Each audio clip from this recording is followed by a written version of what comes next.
RH5 Val Gonzales. Kamin Val! Wala nang humpay yung pagdating nitong mga senior citizen na target na bentahan ng murang bigas, 20 pesos na kada kilo dito sa Kamuning Market, dito sa kadiwa ng Pangulo na nakaset up dito sa loob mismo ng Kamuning Market dito sa Barangay Kamuning, Quezon City. At tuwang-tuwa itong mga senior citizen na bagamat medyo hassle sa kanila, nakukunan pa sila ng mga IDs, ay tuwang-tuwa sila dahil yung iba magagamit na raw dun sa pagbili ng kanilang ulam, yung kanilang matitipid dito sa pagbili ng 20 pesos na kada kilo ng bigas dito sa Kamuning Market. Si Nanay, tagasan po kay Nay? Located po dito po sa Kamuning. Dito sa Kamuning din? Opo. Ilan po yung bibili ninyo? 5 lang. 5 kilo, so 100 piso.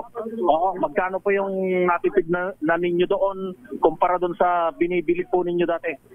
60 po yung binibili po namin. So, laki pong tipid ng... So, malaki. pesos kada 1 kilo. Kung 5 kilo ito, 5 times 4 is 200 pesos. Opo. Yung natipid ninyo dun sa binili po ninyo. Ilang araw po ninyong itutumpin yan? Kasi ano po marami po kami sa bahay. Gaano po kahalaga ang 20 pesos na bigas na mabibili ninyo? Napakalaki pong halaga po yun para sa amin po. Kasi po yung mahal po yung bilihin po. Katulad po niya, wala po akong trabaho. Isa lang po yung nagtatrabaho po sa amin. So yung 20 pesos ay yung natipid ninyong 200 pesos ay pwede na pambili po ng yung mga ulam. Ulam naman, oo. Ayan, anong pangalan po nila, Nanay? Joy po. Joy. Oo, Del Monte. Si Mayor yun. Val, hindi ko lang narinig masyado kanina. Ilan daw sila, gaano daw nila inuubos yung 5 kilo na yon? Ilang araw? Isang linggo na raw eh. Isang linggo? Tipid. Iko-consume dahil ilan lang sila na kumakain. Biruin mo, nakatipid siya ng 200, Talaga. Sa isang linggo. Ang laking tulong nga. Ganon din yung damdamin ng ilan ton sa ating mga kababayan. Kaya pumipila ngayon yung ating mga senior citizen dito sa EasyNet app na kadiwa ng Pangulo. Ito yung dating NFA outlet dito sa Kamuning. Yun pala. Ito yung nagtitinda rito. Oo. At alamin din natin kung dito sa may nagtitinda, 24 hours po itong palengke. Kahit anong oras po ba pumunta rito yung ating mga kababayan, meron po silang mabibili. Kami nung bukas dito sa umaga ay 5 ng umaga bukas na. 5 Tapos a.m. ang trato namin ay 7. Nakakabili pa. Yan pong buong oras po na yan hanggang mamayang gabi, meron po kayong may bibigay na 20 pesos. Siya kayo merong. Marami. So, yan po yung sinusupply ng Department of Agriculture. Yes, sir.